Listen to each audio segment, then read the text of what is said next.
My wife wanted me to get a vasectomy so we could be child-free for life. 10 years later, she brought home a pair of adopted twins. It was a boy and a girl, and she asked me to raise them as my own. I complied with her request. From that moment on, I devoted myself to raising them with love and care. By the time they turned 18, they had earned admission to the 2 prestigious universities in the country. At their college entrance banquet, my wife handed me a property transfer document. She wanted me to sign over all my assets to the twins. I said yes. Just as I was handling the pen and was about to sign the documents, my mother pulled me aside, her face full of worry. Alan Dellon, these children have an unclear background. You can't just hand over everything to them, she pleaded. I responded calmly, Mom, I trust my judgment. Tears streamed down her face as she fell to her knees before me, as she begged me not to be a fool. When my father saw that her bitter pleas were in vain, he slapped me across the face in anger. You fool! You're ruining yourself! He shouted before storming off. Still, I signed the document. The moment I did, Clara Smith burst into laughter. Then, she affectionately linked arms with another man. He smirked and tossed a divorce agreement onto the table. Alan, thank you for taking care of Clara and the kids all these years. However, it's time to return them to me. Our family of 4 should finally be reunited. I let out a mirthless chuckle. Fine. The news spread like wildfire and shocked the entire city. Friends and family urged me to reconsider my decision and warned me to be cautious. Yet I ignored them all and signed everything over to the twins. When I handed over the documents, Clara could no longer contain her excitement. She laughed loudly, then turned, and with her hands linked to another man's arm, they walked toward me. Together, they handed me a divorce agreement and demanded that I leave with nothing. My mind went blank.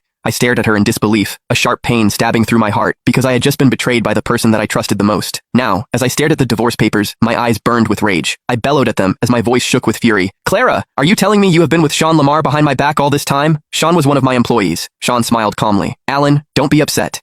If you truly love Clara, shouldn't you make sacrifices for her happiness? Clara grew impatient. Just sign it already. What kind of adult drags things out like this? Isn't this tragic? Mr. Dellon had just signed over all his assets to those kids, and now she dropped the act and divorced him. I heard they had agreed to be child-free, but then Mrs. Smith suddenly adopted 2 kids, and today, this banquet was held for those 2 kids because they managed to enter the 2 most prestigious universities in the country. I suspect these twins are actually the illegitimate children of Mrs. Smith and her lover. Do you even need to question it? It's so obvious. Otherwise, why would she insist on transferring all of Mr. Dellon's assets to them? Poor Mr. Dellon. He has been jilted. Tears streamed down my mother's face. Alan, can you see? They had deceived you. Your father and I warned you long ago that this woman has evil intentions and a scheming one. She only married you for money. We even told you these twins had an unclear background, but you refused to listen. My father, who had initially left in anger, returned, his face darkened with disappointment. How could the Dellon family have such a disgraceful son? Why did you hand over all your assets to a woman? Have you lost your mind? He asked. Alan, you can't blame me for this, Clara excused. I'm a normal woman. You got a vasectomy and can't have children. I had no choice but to find someone else to have children. Clara attempted to justify her action. She wanted to point out the reason for her affair. I chuckled coldly. You were the one who feared the pain of giving birth and insisted we live child-free. I got the vasectomy for you. She cut my words. That was back then. The reality is, you're sterile and I wanted children of my own. So, I had to ask Sean. Sean bobbed his head smugly. That's right.